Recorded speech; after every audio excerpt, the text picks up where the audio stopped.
and now for something completely different, as somebody once said. Peter, you had Warp, you had Warp X, you've been associated with indie UK music and small independent, one might say even experimental films from the UK, with working very closely with auteurs such as Cunningham and Strickland and Meadows. Traditionally very much associated with the grit and grime of Blighty. So what is inspiring you to now spread your wings and become Warp Europe? Aren't you going to lose your urban edge? Lose our mojo, hence the sheep farming option. Actually, the serious thing about the sheep farming option is I think it echoes something that David said of a lot of the secret to success, and I certainly wouldn't claim for Warp, or certainly Warp Films anyway, the kind of success that Summit had, although I think Warp Records has had some of that success, but is positioning yourself to benefit from success when it comes.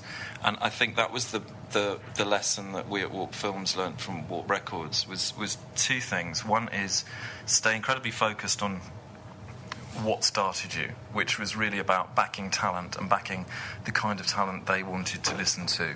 And that's still one of the things that drives Steve Beckett and the team, is they don't release records they're not excited by. And I think that's something that's the core of what Warp does.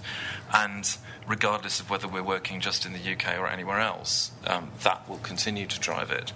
But the other thing is about being completely flexible in what you do, and where both that talent drives you, but also where your audience takes you.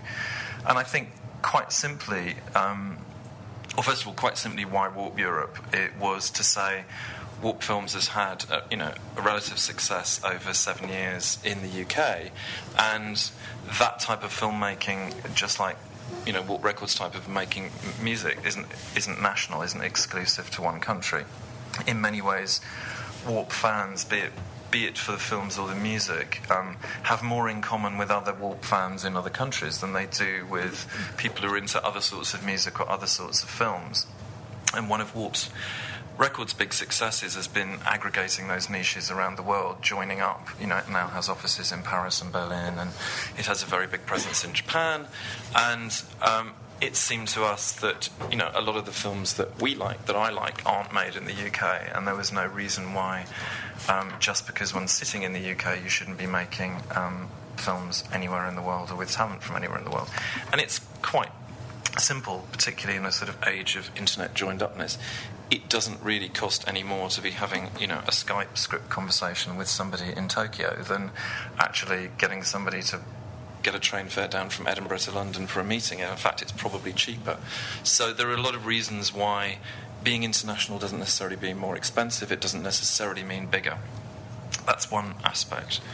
I think the other aspect is that we are, like everybody else, market aware, and aware that the market that we have been sitting in for some time, in terms of films, which is the small to medium independent British film, is not the market you really want to be sitting in at all. In fact, even to call it a market is perhaps honouring it with the title that it doesn't really fit the definition in something where you lose your living, your house, your livelihood and your sanity for a product which nobody wants to see. Doesn't seem to me to constitute anything like a market. So we thought a bit of swift footwork and possibly vacating that market might not be a bad idea. And, it doesn't mean in terms of the talent we work with or the types of stories, visions, blah, blah, blah, that we would be wanting to reflect that we're vacating that market. It means looking at where you can both get financing to make stuff and get it to the audience that you want it. And I think it's not rocket science to see that there's a split. There's, in a sense, sort of the side of the market that David's sitting in, which is bigger international films, and there's the kind of under-the-wire film, or even, I hesitate in some instances to call them films, things that are made at much lower budgets, things that reach audiences, much smaller audiences, in different ways perhaps from going to the cinema. And it seems to me that what we were looking at, or are looking at, and are trying to develop within Warp Europe is where there are artists we want to work with who have bigger visions that we think span more than one country and work in the cinema.